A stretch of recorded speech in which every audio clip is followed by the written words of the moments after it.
Muy buenas tardes, un verdadero gusto que esté en sintonía de Tele El Salvador y las multiplataformas de ITV. Como siempre, a esta hora del día de lunes a viernes traemos interesantes entrevistas para hacer análisis de los temas de interés, los temas de importancia que ocurren en El Salvador. Un verdadero gusto que esté con nosotros y lo invitamos a que comparta esta transmisión a través de las redes sociales, porque hoy traemos una interesante entrevista con Aldo Álvarez, analista político, con quien vamos a hablar de aquí hasta las 5 de la tarde sobre todo lo que sucede en El Salvador en el ámbito político. Saludamos a nuestro invitado. Aldo, bienvenido, un gusto. Ya el gusto es mío, Alexis, siempre estar aquí y acompañarles en esta prestigiosa entrevista de ITV.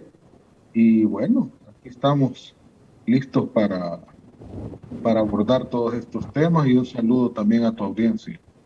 No, gracias a usted por hacer espacio en su agenda. Sé que siempre tiene, en el ámbito laboral, siempre tiene que realizar actividades, pero un gusto que aparte estos minutos para conversar con nosotros y con nuestra audiencia. Si ustedes tienen preguntas, comentarios, amigos, sobre los temas que vamos a abordar en los próximos minutos, escríbanos a través de Facebook, Twitter y nuestro canal de YouTube. Búsquenos como ITV El Salvador y ahí va a encontrar la transmisión completamente en vivo. Bueno, Aldo, iniciamos rápidamente hablando de lo que ha sucedido el fin de semana. Y bueno, lo más llamativo es las primeras decisiones que ha tomado la nueva Asamblea Legislativa, donde con mayoría del partido Nuevas Ideas, también algunos partidos aliados llegan a los 64 votos y se han tomado decisiones que están marcando el rumbo de nuestro país. Lo primero, Aldo, ¿es legal o no la destitución de los magistrados de la Sala de lo Constitucional y del fiscal general de la República, Raúl Melar? Bueno, quizás la pregunta debería ser si es constitucional, ¿no? La destitución que se ha hecho de los magistrados de la Sala de lo Constitucional y de el fiscal general de la República. De entrada, desde un punto de vista estrictamente constitucional, por supuesto que es constitucional, ¿verdad? Existe la facultad y la Constitución claramente lo señala en el artículo 186, que es facultad de la Asamblea Legislativa poder destituir a los magistrados de la Corte Suprema de Justicia, pero obviamente que le da un requisito, va más bien dos requisitos. En primer lugar, que sea por lo menos con las 2/3 partes de los diputados, del voto de los diputados. Ese requisito se cumplió incluso sobradamente. Y el otro requisito que le señala la ley, la Constitución, perdón, es que sea por causas previamente establecidas en la ley. Muchos han enarbolado de una manera interesada, por supuesto, no de una manera, digamos, estrictamente jurídica, de que esa ley no existe. Que como no hay una ley que diga cuáles son esas causas previamente señaladas, ¿verdad?, en la misma, entonces esa destitución es improcedente, es inconstitucional. Bueno, perdón, pero este argumento no aguanta ni un soplido, está ridículo. Quiere decir entonces que bajo ese argumento aquí no se pueden destituir nunca ningún magistrado de la Sala de la Corte Suprema de Justicia, porque como nunca se emitió esa ley, entonces nunca podrían ser, jamás, hagan lo que hagan las aberraciones más grandes del mundo, nunca podrían ser destituidos.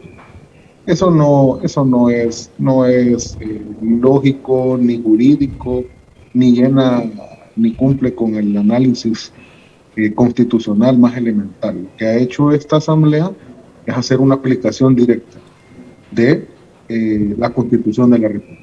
O sea, cuando no existe y eso está incluso en la jurisprudencia de la propia Sala de lo Constitucional, aquí no nos estamos inventando la leche tibia.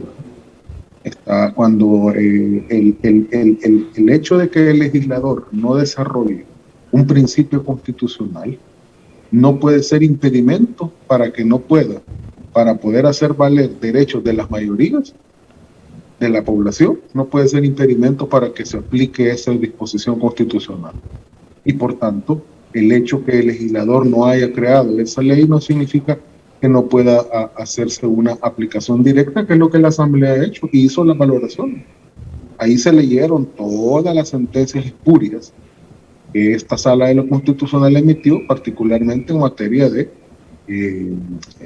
la pandemia, de la cuarentena. Todos nos acordamos que llegaron incluso a decir disparates, contrasentidos, a equiparar el derecho a la actividad comercial, ¿verdad?, con el derecho a la vida. O sea, llegaron a decir cosas absurdas.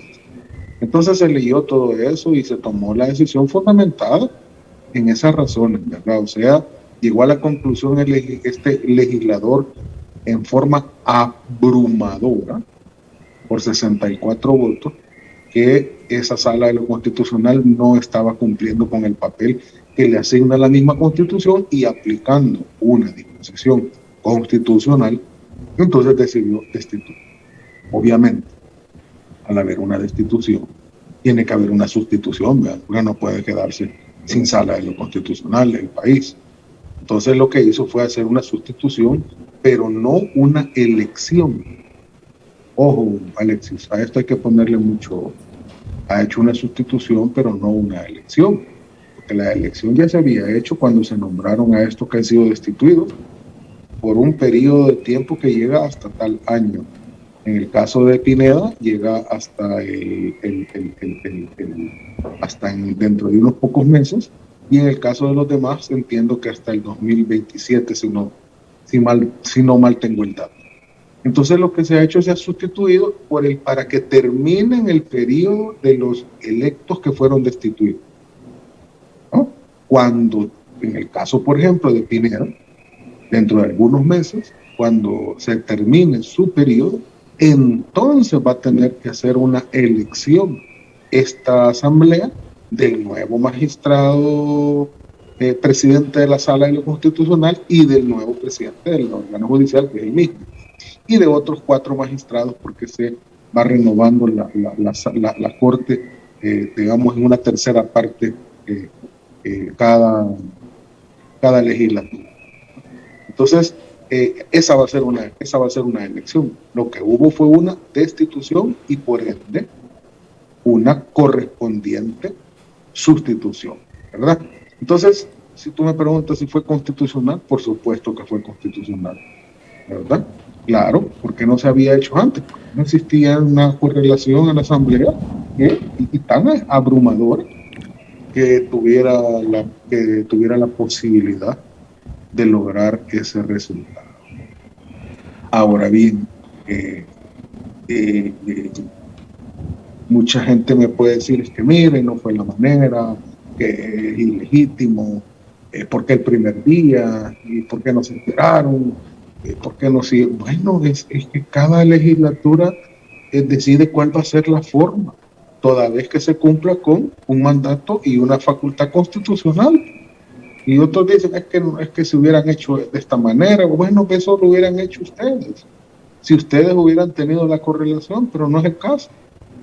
Entonces, como no es el caso, se decidió hacerlo de esa manera porque el país no puede aguantar ni un día más, no podía aguantar ni un día más con semejante fiscal, por ejemplo, que todos sabíamos y todos saben que era un fiscal de Arena, trabajando para los intereses de Arena, que se despidió todavía con broche de oro, entre comillas, anunciando que iba a presentar un requerimiento contra Norman Quijano el día lunes. Eso lo anunció el viernes, el día lunes, para que respondiera. ¿Y para qué lo andaba anunciando? Porque no emitió de una sola vez el viernes una orden de captura. Es cierto, ya se había ido, pues, porque creo que se fue a la mitad de la semana, no esperó en el viernes, pero ¿por qué no emitió una orden de captura? ¿Para qué andarle avisando? Como que le andaba poniendo en aviso, mire, le voy a poner un requerimiento. A otros sí de una sola vez emitía la orden de captura para el común y corriente.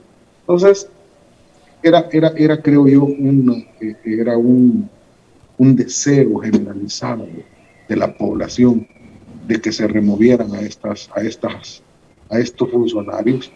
Y mira, tú que eres periodista y andas en la calle, te darás cuenta que la percepción es que la mayoría de la población está contenta y satisfecha con lo que ha pasado.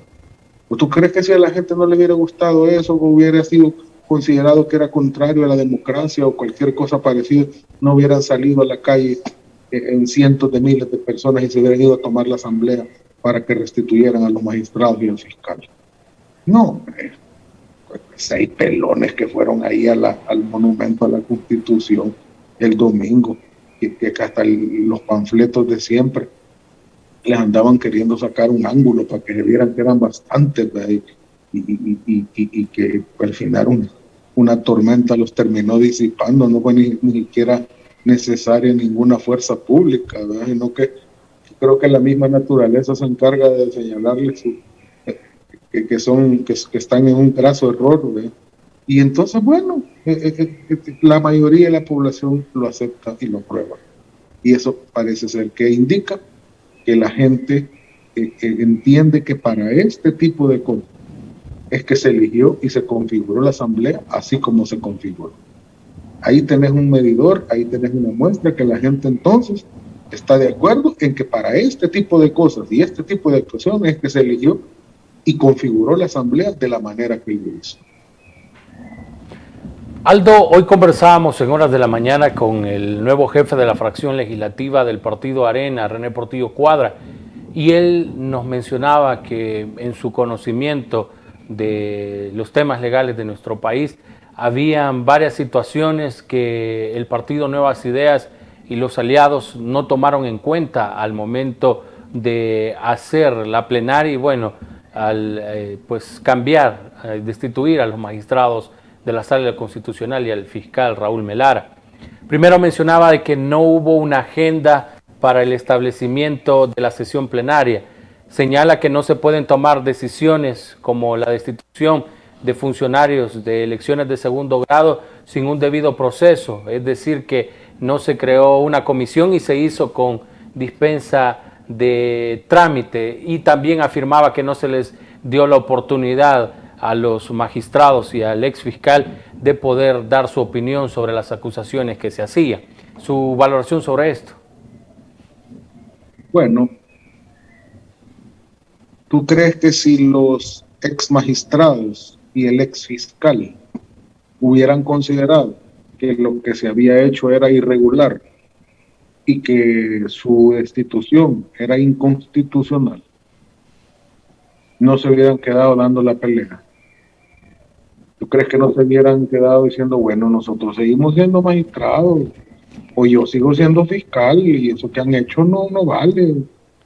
Pero no, inmediatamente el día siguiente estaban poniendo ya la renuncia, los primeros, que saber cómo es que se puede renunciar cuando ya uno está destituido. Esto es como que a mí me digan, me despidan del trabajo y yo llevo el siguiente día que me despidieron a decir que renuncio. O sea, es un absurdo.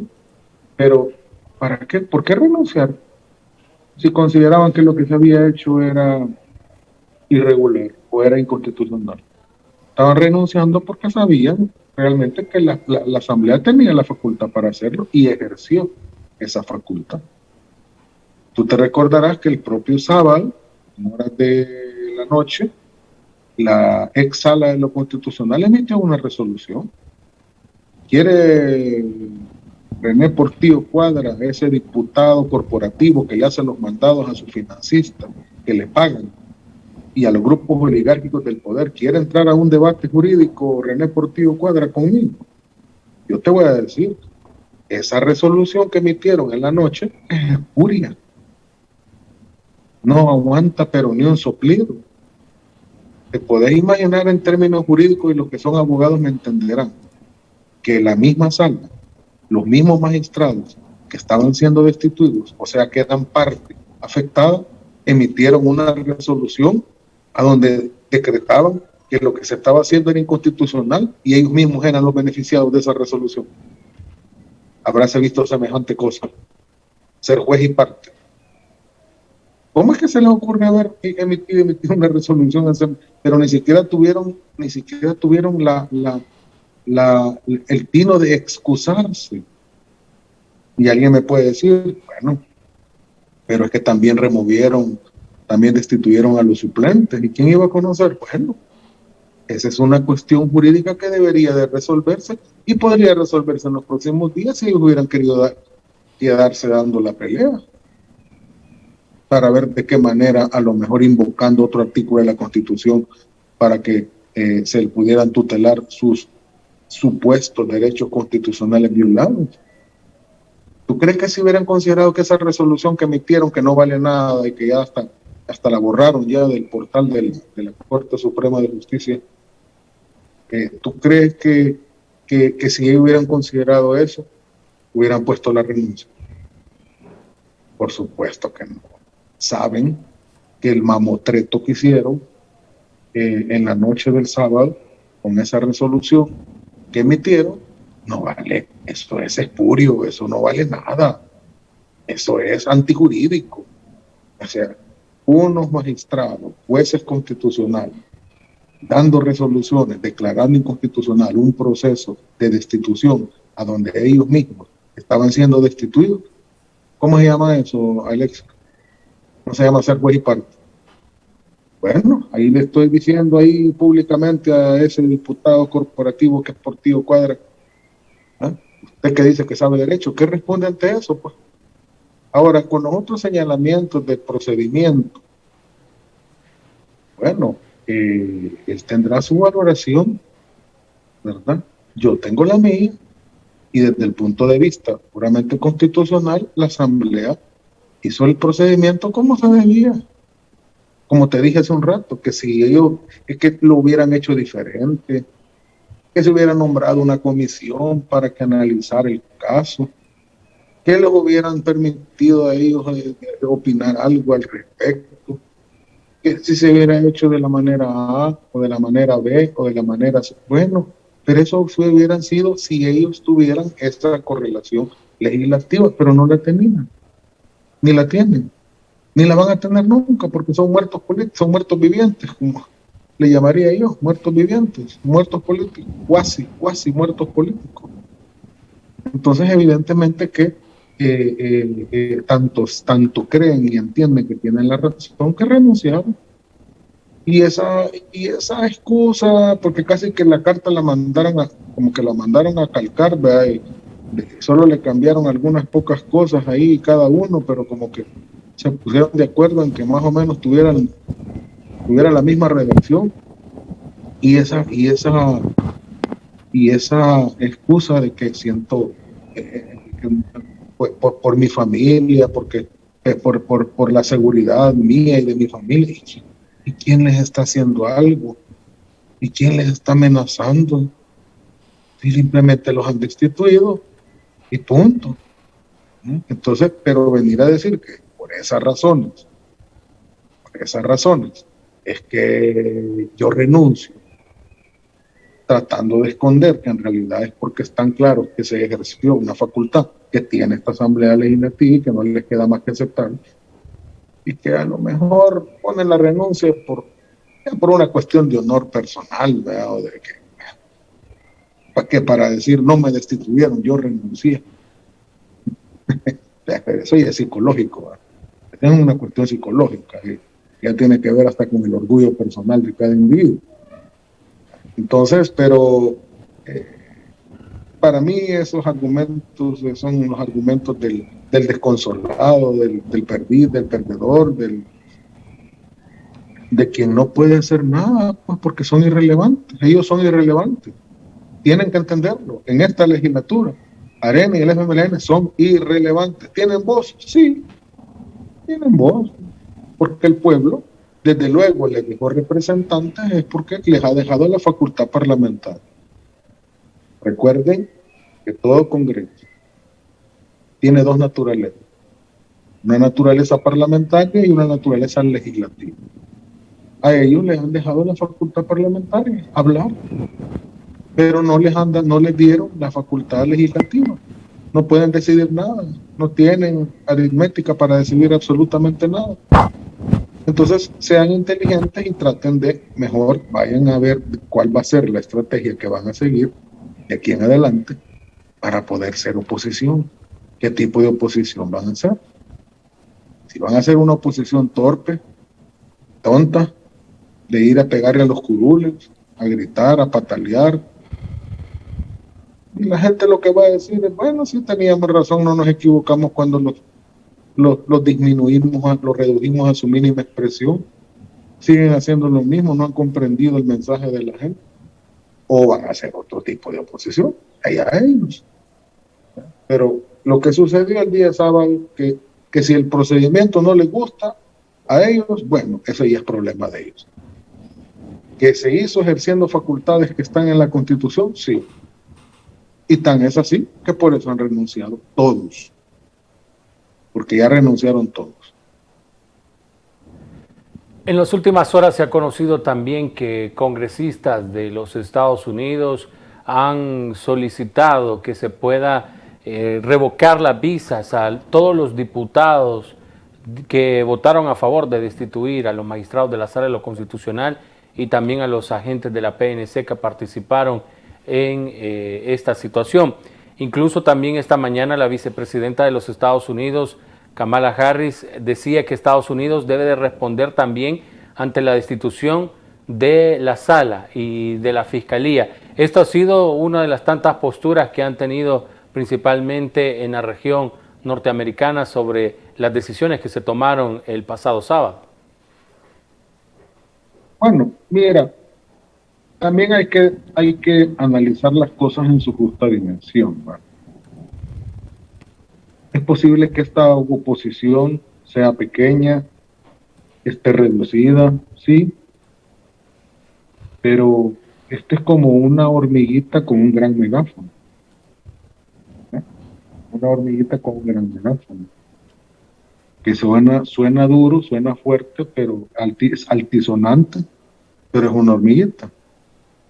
Y una de las características que tienen es que todavía poseen la capacidad de transmitir mensajes a su conveniencia hacia el exterior. Por supuesto que la tienen gente afuera,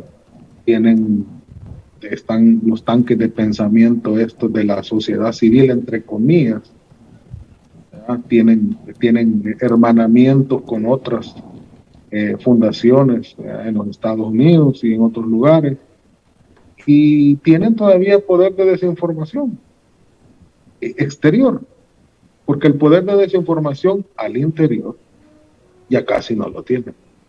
Desde luego ya nadie cree, por ejemplo, en esos remedios de diario que son los panfletos que todavía andan circulando ahí, que para lo único que la gente los ocupa ya no es para informarse, sino para limpiar vidrios y madurar aguacates.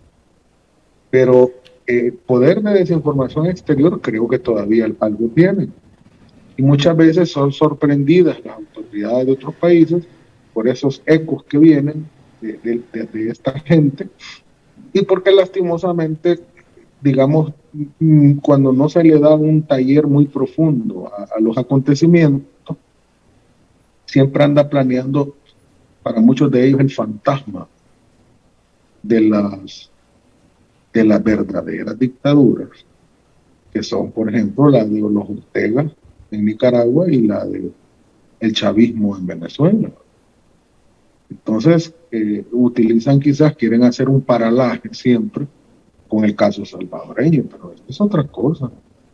Aquí la mayoría aplastante de la población se ha expresado democráticamente el 28 de febrero y sigue ahorita. Si se hiciera una encuesta ahorita sobre qué opina la mayoría de gente de lo que pasó el sábado, te aseguro que la mayoría aplastante de gente está de acuerdo. Es más, te sorprendería todavía exigiendo que se haga la misma mecánica con otros funcionarios.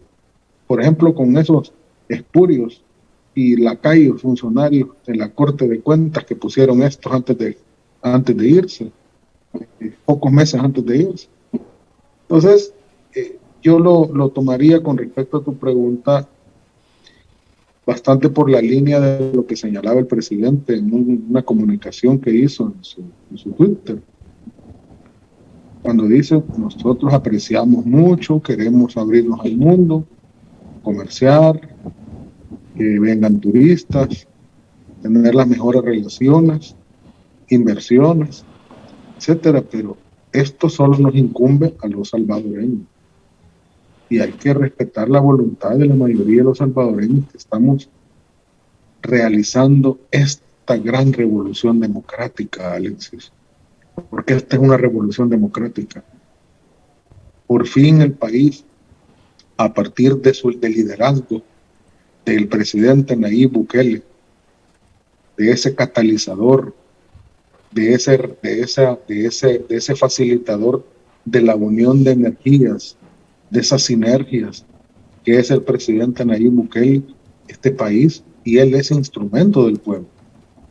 Este país, la mayoría de la población decidió romper con ese esquema del Estado oligárquico que durante casi toda nuestra existencia de que somos república. Este año cumplimos 200 años el bicentenario. Y yo que analizo la historia y que soy académico, te puedo decir con suma propiedad que nunca en ninguna época de toda nuestra vida republicana este Estado ha dejado de ser oligárquico, ya funcionando para los intereses de pocas élites a las que poco o nada les ha importado los intereses de las mayorías, especialmente de la mayoría empobrecida de este pueblo. Y obviamente ha ido tomando distintas caras, distintos rostros, pero es el mismo Estado oligárquico que ha ido tomando distintas formas.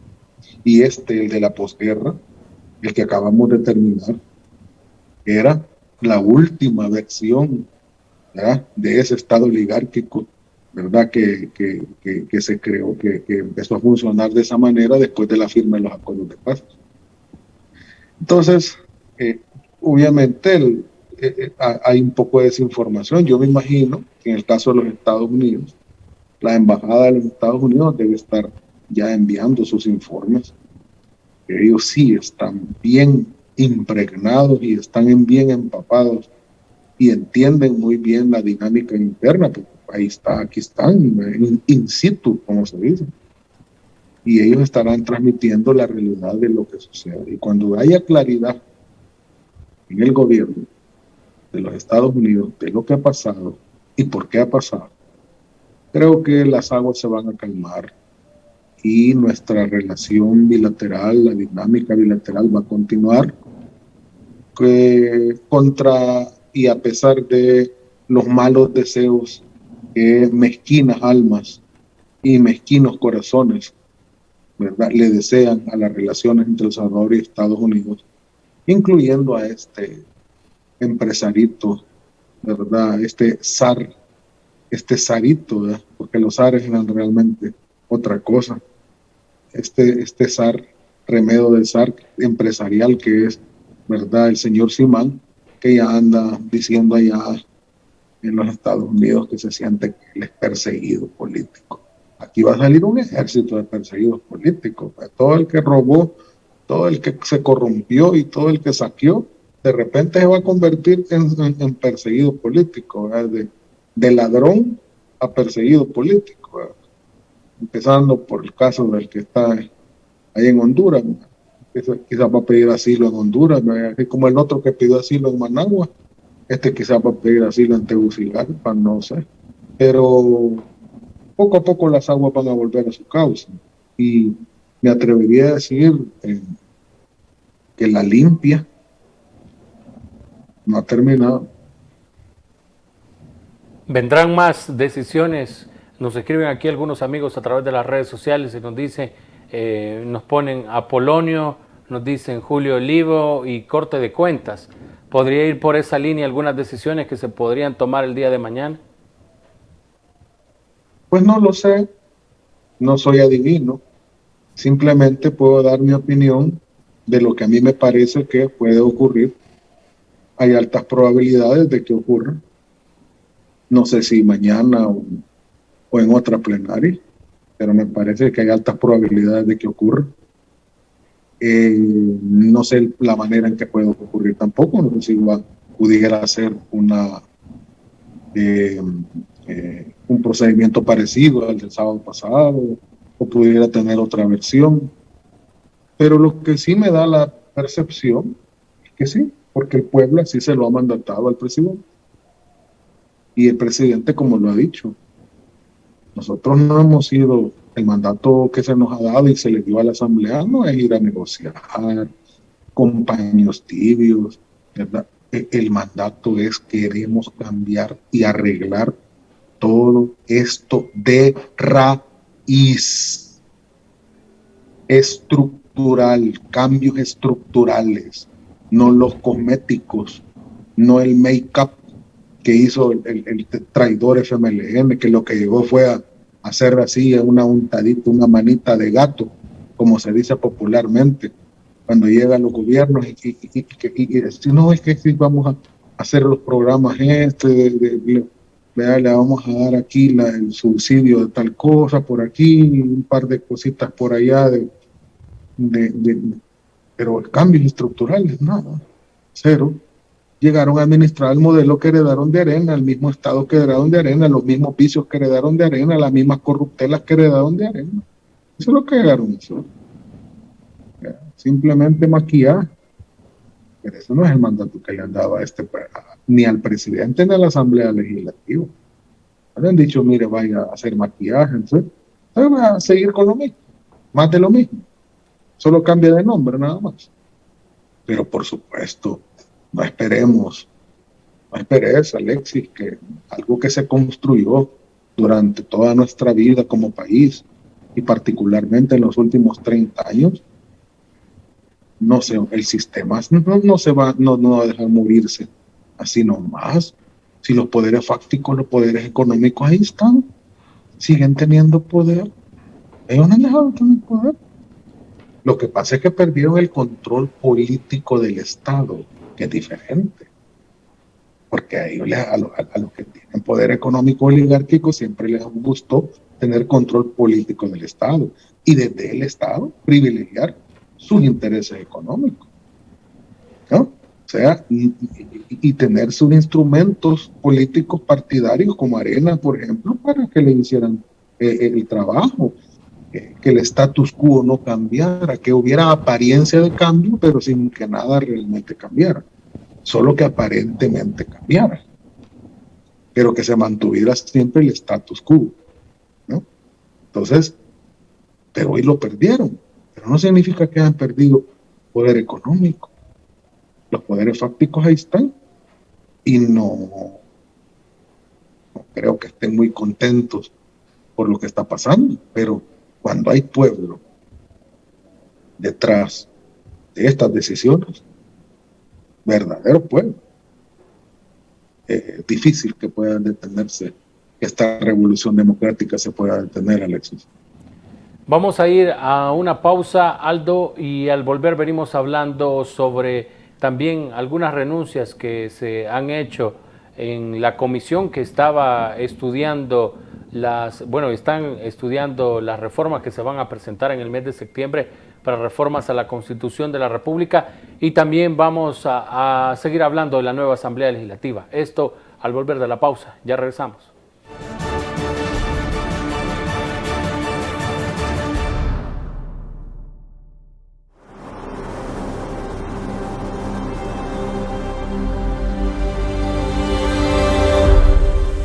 Este es un momento histórico. Es un punto de quiebre entre lo viejo y lo nuevo. Después de todo lo que hemos vivido, este es el rumbo que por tantos años habíamos esperado.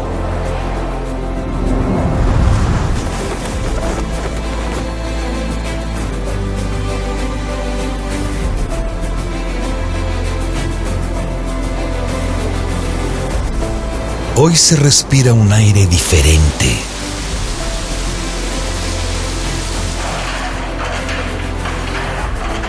Hemos convertido el miedo en esperanza, los ataques en sueños y el no se puede en acción. En 200 años, no habíamos tenido una oportunidad como esta.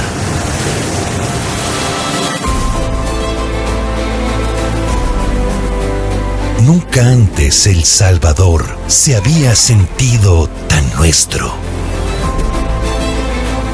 Porque todos somos parte de este proyecto para un gran país.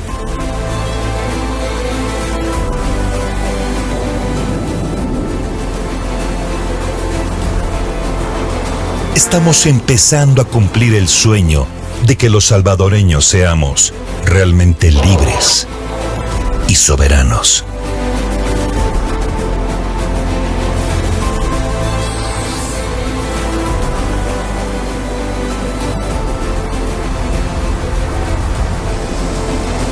Este es el verdadero El Salvador.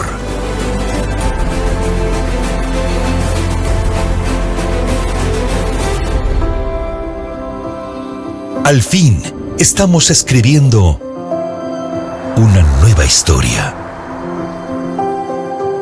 Bicentenario.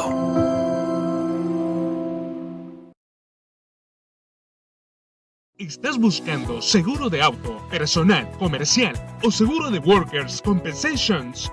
General Liability en Liberty State Insurance. Estamos listos para servirte. Hablamos tu idioma. Y el idioma de los ahorros. Recuerde que le damos seguro con o sin licencia internacional o de su país. Liberty State Insurance Agency. Búscanos en 7491 de New Hampshire Avenue, Tacoma Park, Maryland, 20912. Teléfono 301-434-0101. Búscalo seguro. Liberty State, tus agentes de confianza.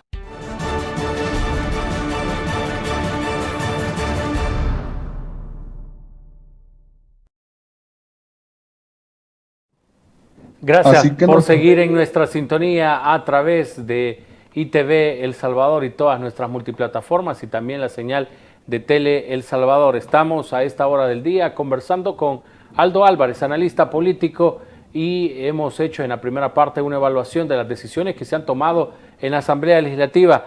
Aldo, continuamos a esta hora de la tarde, ahora hablando de, bueno, usted que forma parte también de la comisión que está estudiando las propuestas de reforma a la Constitución de la República.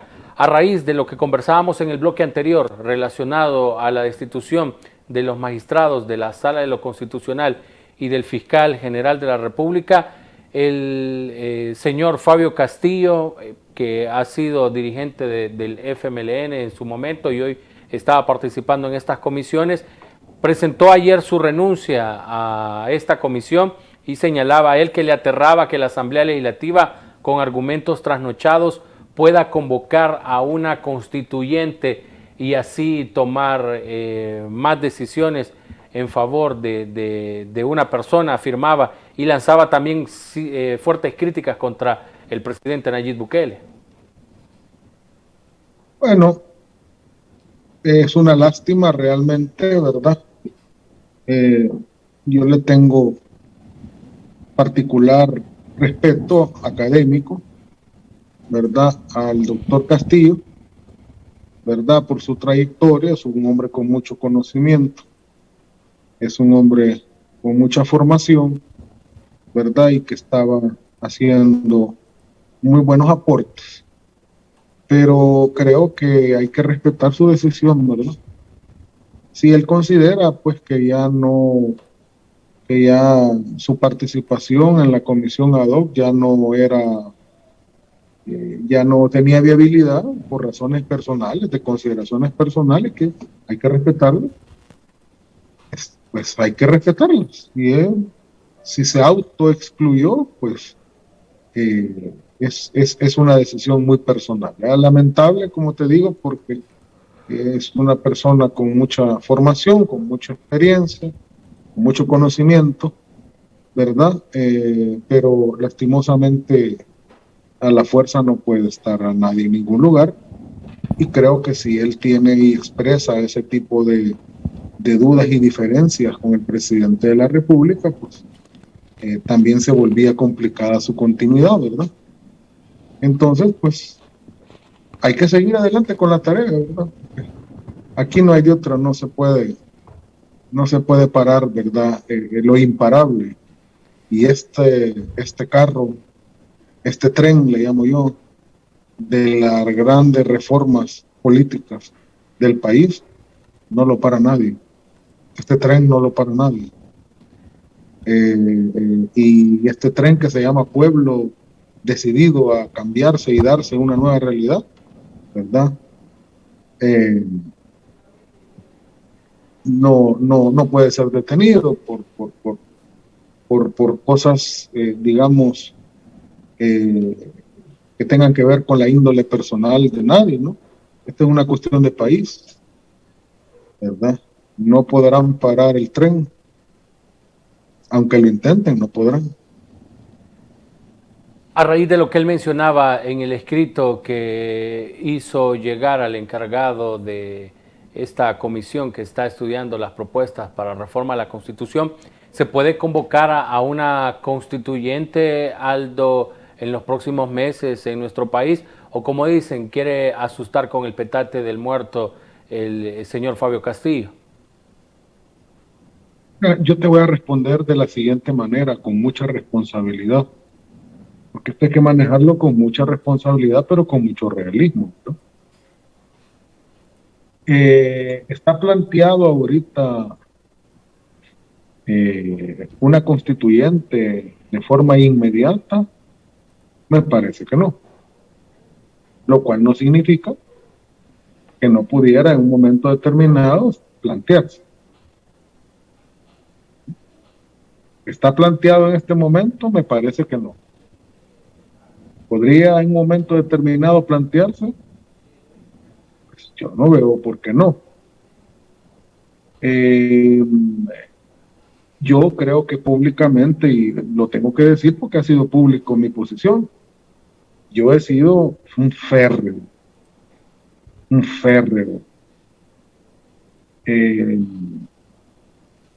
seguidor de la tesis y defensor de que este país necesita una nueva constitución, la refundación de la república. Una nueva república parte con una nueva constitución. Eso lo he dicho públicamente. No es algo que lo tengo que esconder. Es más, yo he dicho que en unos artículos que yo publiqué hace unos meses en el periódico, yo llamaba que debíamos de ir hacia la constitución de la Cuarta República y explicaba por qué yo hablo de la Cuarta República. Quien quiera pues lo puede leer. Entonces alguien podrá decir, ¿y por qué está participando usted en la mesa, en una de las mesas de la que ha instalado la comisión ad hoc para las reformas constitucionales? Bueno, porque yo también tengo un sentido agudo, porque tengo cabeza política, ¿verdad? De los contextos, de las oportunidades, de los tiempos y de las posibilidades. Yo tengo claro eso. Cuando la comisión ad hoc se instaló por decreto ejecutivo, por cierto, porque tiene asidero legal, no es que ahí se reunieron cinco personas ahí encabezados por el vicepresidente y dijeron vamos a autonombrarnos. No, hay un asidero legal, vamos a llamarle así, hay un decreto ejecutivo. No había pasado las elecciones todavía del 28 de febrero. No sabíamos cómo iba a quedar configurada la asamblea, ni hasta dónde iba a llegar el mandato del pueblo hacia los nuevos diputados. Se preveía, se percibía que iba a ser, obviamente, porque las encuestas así lo venían diciendo, que iba a haber una votación mayoritariamente a favor de el partido que inspira al presidente de la República, que es Nuevas Ideas. Pero no se sabía a ciencia cierta hasta dónde iba a llegar esa configuración de apoyo. Y abrumadora. Esa realidad no existía en aquel momento. Existe ahora. Y acuérdate tú que los contextos son los que sirven para evaluar las decisiones políticas. Uno no puede entender los textos sin los contextos. Uno no puede entender la Constitución del 83 sin entender el contexto en el que surgió. Una Constitución que, si bien sigue el modelo básico de la Constitución del 50, pero es una Constitución hija de la guerra, iniciando la guerra civil.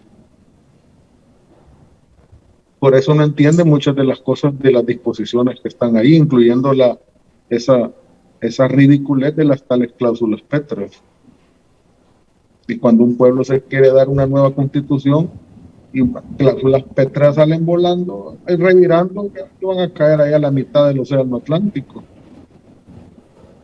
Un pueblo se puede dar una constitución cuando un pueblo quiera y no le tiene que pedir permiso a nadie, ni tampoco va a andar viendo si en la constitución vieja, y quiero ver si a mí me da permiso esta constitución de poder hacer una nueva constitución. Es ridículo. ¿Quién es el soberano? ¿Quién detenta el poder originario? Ahora, que si este nuevo contexto va a servir o va a permitir que en un momento determinado se plantee esa posibilidad de una nueva constitución, no lo sé. Podría ser. Yo sigo colaborando y trabajando en pro de hacer la mejor de las reformas constitucionales que se puedan. Pero la política es versátil, la vida política de un país es versátil, ¿verdad? Es dinámica, las sociedades son dinámicas. Y yo te aseguro que si a este pueblo se le preguntara si quiere una nueva constitución, aplastantemente dirían que sí. Y si eso fuese así, ¿por qué no podría plantearse en un momento determinado? Yo no veo que eso, y eso no tiene nada que ver con reelecciones presidenciales, o que con las figuras, o con personalismo, como a cada rato quieren encasillar al presidente Bukele. No, tiene que ver con que un pueblo ha tomado la decisión de cambiar la estructura sociopolítica desde la raíz. Aldo, No podrán parar el tren. No podrán parar el tren. Aldo, ¿qué expectativas tiene de la nueva Asamblea Legislativa y cuáles considera usted que deberían de ser temas que deben darle la respectiva importancia a los nuevos legisladores? Mira, fundamentalmente, además de la reestructuración que se debe hacer y estudiar de las instituciones, además de la evaluación que se tiene que hacer de la institucionalidad, además, y obviamente además de una nueva manera de comportarse y de ejercer como legislatura, que ya lo están haciendo. Ya la gente ya vio que redujeron el número de la junta directiva de 11 a 8 directivos. No van a haber prebendas, ni van a haber privilegios para ningún diputado, incluyendo los de la junta directiva. Se van a hacer las plenarias el día martes. Creo que esa era la propuesta en vez de los días jueves, y las comisiones se van a reunir todos los días, porque para eso se les paga a los diputados, para que trabajen todos los días. Y además, como la mayoría de comisiones, la aplastante mayoría las va a presidir, las van a presidir diputados de Nuevas Ideas, ellos se van a encargar de que realmente se trabaje todos los días. Y además de eso, quitando eso que se da por sentado, yo diría que los retos de la nueva asamblea los voy a poner en 5 grandes áreas. Yo no voy a hablar de temas, voy a hablar de áreas. El área previsional. Ahí está el tema de pensiones. Estoy hablando de, no solo es la ley de pensiones, es toda el área previsional, el área económica, todo lo que tiene que ver con la dinamización de la economía, el fomento y apoyo a las empresas, el crecimiento económico, etcétera. Luego la tercera área yo le llamo el área tributaria, la reforma tributaria, profunda reforma tributaria que debe haber, para que los que siempre se acostumbraron a no pagar impuestos los paguen. Empezando por los panfletos, que se hacen llamar diarios, pero todos los que se acostumbraron a no pagar impuestos, que los paguen. ¿Ya? Que sigan haciendo sus negocios, pero que los paguen. Y desmontar esa estructura que crearon durante tantos años para que le favorecía para poder evadir impuestos y eludir impuestos. Cuarta área, el área de los recursos naturales, en términos generales. Dentro de esta área está el tema hídrico, pero no solo es el tema hídrico. Esa es la cuarta área. Y una quinta área, yo diría, seguridad, el área de seguridad. Todo lo que tiene que ver con leyes relativas a la seguridad pública. Y por supuesto, un área que es transversal, de un eje transversal de todas las áreas, la parte presupuestaria. Creo que muy pronto van a empezar a evaluar la reforma de esa payasada que hicieron de presupuesto, los que se acaban de ir, ya que aprobaron en diciembre un presupuesto pedaceado y como quisieron, ¿verdad? Entonces, el área presupuestaria que es, te repito, transversal de todas las demás áreas. Y el área de seguridad, que te mencionaba por último, todas las leyes que tienen que ver con financiamiento de la seguridad, las leyes penales, procesales penales. Ya el ministro de Seguridad nuevo se reunió con los jueces y magistrados y ya se está hablando de un paquete de reformas a las leyes penales y procesales penales. El fortalecimiento del plan del control territorial, las demás fases que vienen y faltan del plan control territorial, el combate efectivo a la impunidad, porque de nada sirve que hagas capturas, pero que al final, ¿verdad?, salgan libres. Eso es impunidad. Entonces, en esas 5 grandes áreas y el área transversal de lo presupuestario, por ahí veo yo las prioridades. Hay muchas más, ¿verdad? Por supuesto, de aquí, y no nos alcanzaría quizás toda la noche para hablar de todos los temas pendientes, pero estos son como las 5 ejes prioritarios. Te falta el eje del área de salud, el área de educación, el área de vivienda, etcétera, etcétera. Bueno, Aldo, 5 de la tarde con 5 minutos, se nos ha acabado el tiempo.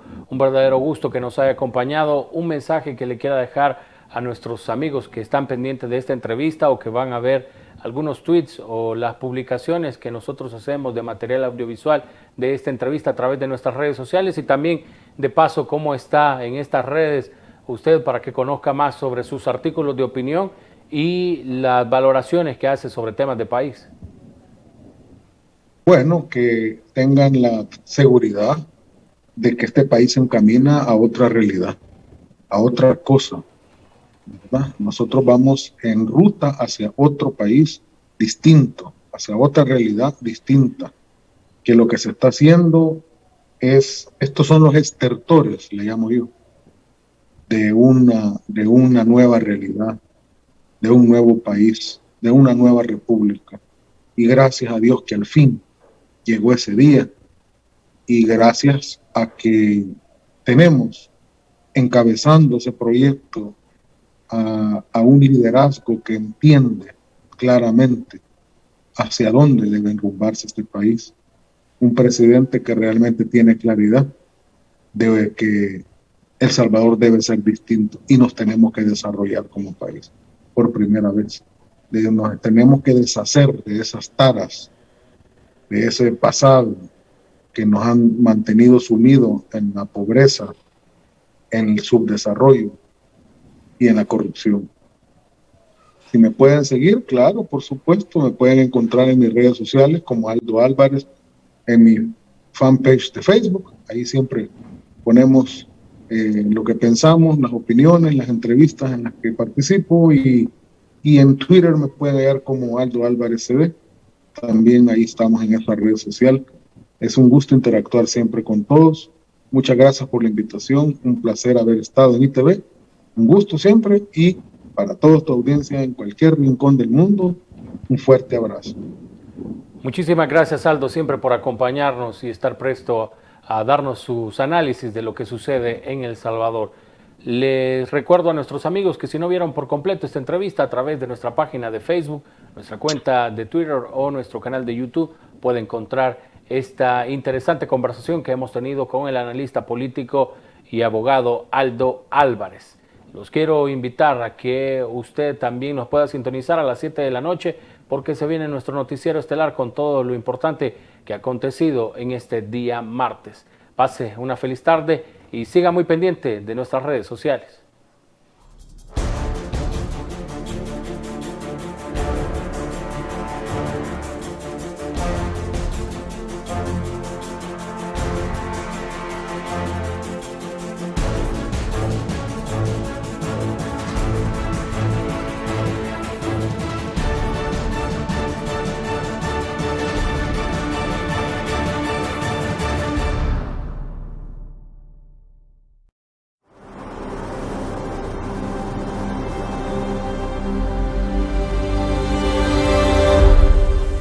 Este es un momento histórico. Es un punto de quiebre entre lo viejo y lo nuevo. Después de todo lo que hemos vivido, este es el rumbo que por tantos años habíamos esperado.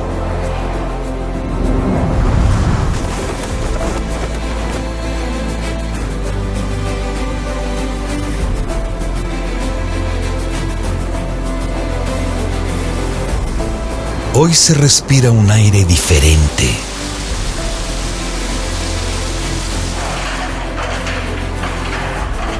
Hemos convertido el miedo en esperanza. Los ataques en sueños. Y el no se puede en acción. En 200 años no habíamos tenido una oportunidad como esta.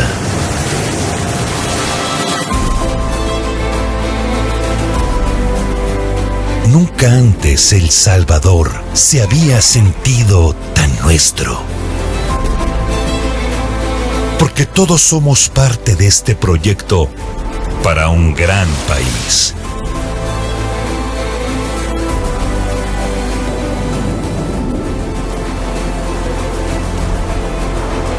Estamos empezando a cumplir el sueño de que los salvadoreños seamos realmente libres y soberanos.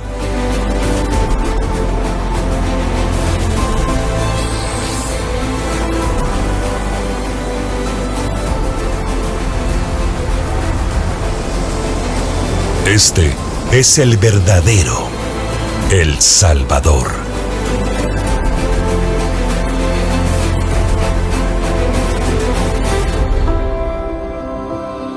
Al fin, estamos escribiendo una nueva historia. Bicentenario.